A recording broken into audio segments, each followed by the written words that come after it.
प्रिय दोस्तों, नमस्कार। दुख यदि आप भोग रहे हैं, दुख से पीड़ित हैं, दुख से परेशान हैं, तो उसका कारण कोई भी दुखी क्यों ना हो, यदि वो दुखी है तो उसका कारण उसके भीतर का अज्ञान है। वो दुख भोग रहा है। अगर हम दुख भोग रहे हैं तो इसका कारण एकमात्र है कि आपके भीतर की मूर्ता, आपके भीतर का अज्ञान है और कुछ भी नहीं। इसी पर हम वीडियो में बात करेंगे। उससे पहले अगर आप चैनल पर नए हैं तो सब्सक्राइब भी करें। वीडियो को पूरा सुनेंगे तो आप इसका अधिक लाभ ले पाएंगे। पूरा सुनेंगे तो इसका लाभ ले पाएंगे। आप ठीक ठीक समझ भी तो पाएंगे, क्योंकि अगर आप थोड़ा सा सुनेंगे तो आप थोड़ा सा ही समझेंगे और हो सकता है समझे ना और उलझ जाए। और पसंद आए वीडियो तो शेयर ज़रूर करें। पूरा सुने और पसंद आए तो शेयर करना ना भूलें। हम चलते अपनी वीडियो की तरफ। अनेकों विपरीत परिस्थितियां आपके जीवन में हो सकती हैं। जीवन है ही संघर्षों से भरा। संघर्ष तो जीवन में है ही, सुख भी है और दुख भी है। सब कुछ एक साथ यहां घटता है। सुख भी रहता है और दुख भी रहता है, और दुखों से तो भरा पड़ा कुछ ना कुछ वो किसी भी रूप में हो सकता, आता ही रहता है।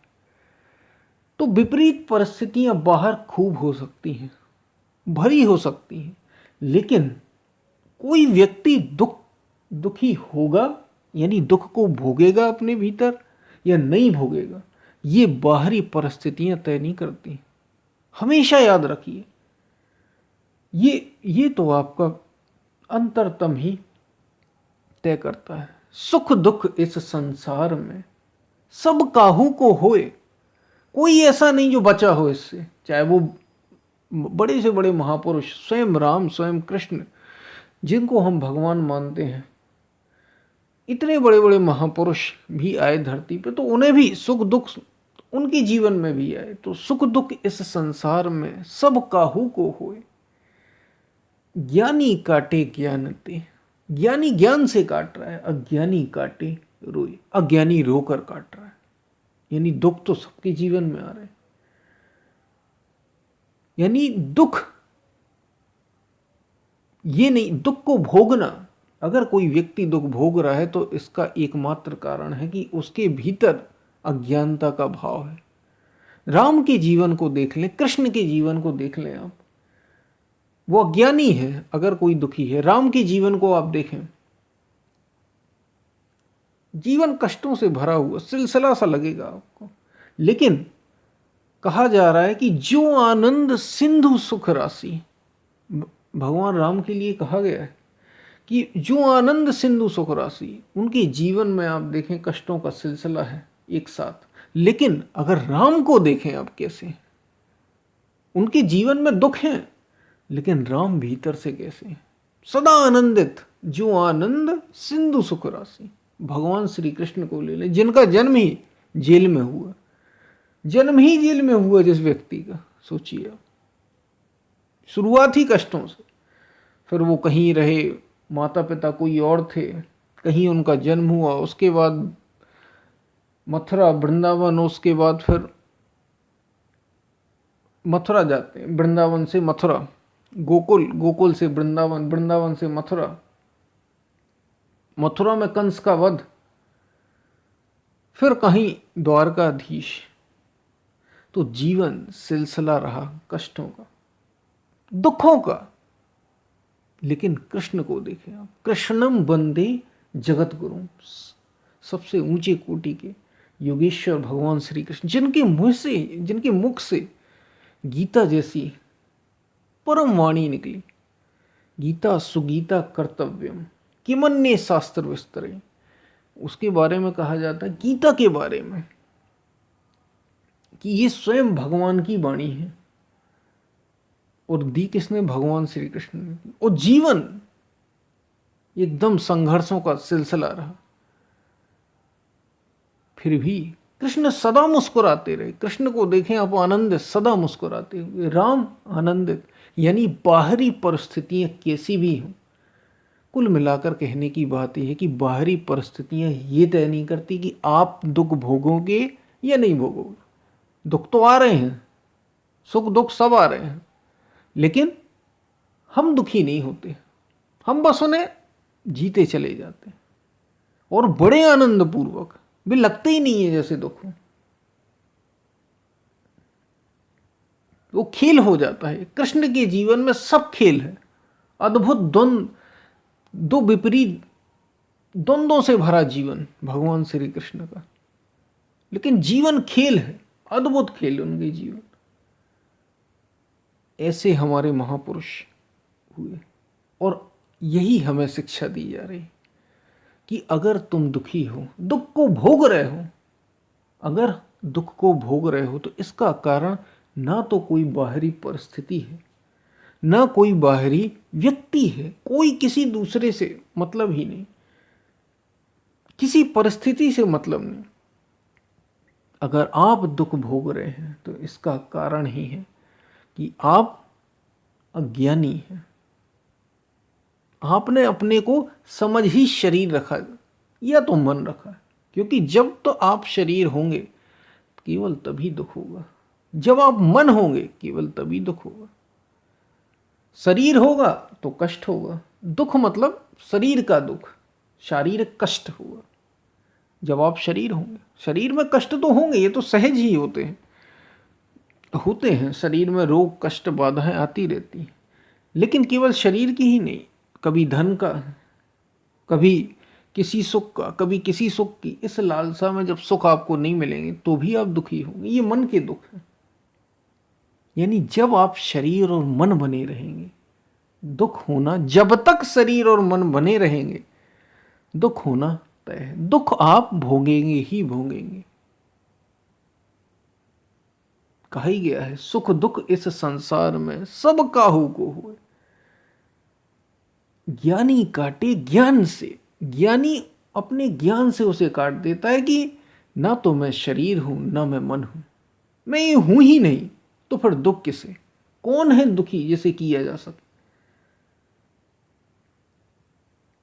जब मैं शरीर और मन हूं ही नहीं तो फिर दुख हो किसे रहा है?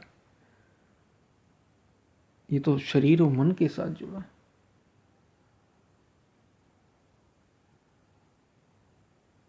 ये जब आप ऐसे ये जीवन में ये भीतर से तो जब आप इस भाव में होते हैं, जब आप शरीर और मन नहीं होते तो आप वो होते हैं जो होना चाहिए आपको।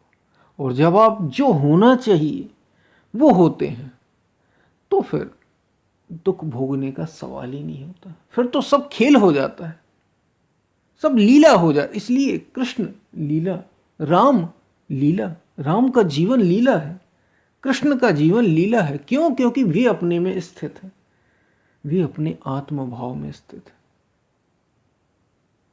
वे स्वयं में स्थित है, वे पूर्ण है, वे स्वयं में स्थित है। वे शरीर और मन है नहीं तो दुख भोगेंगे कैसे?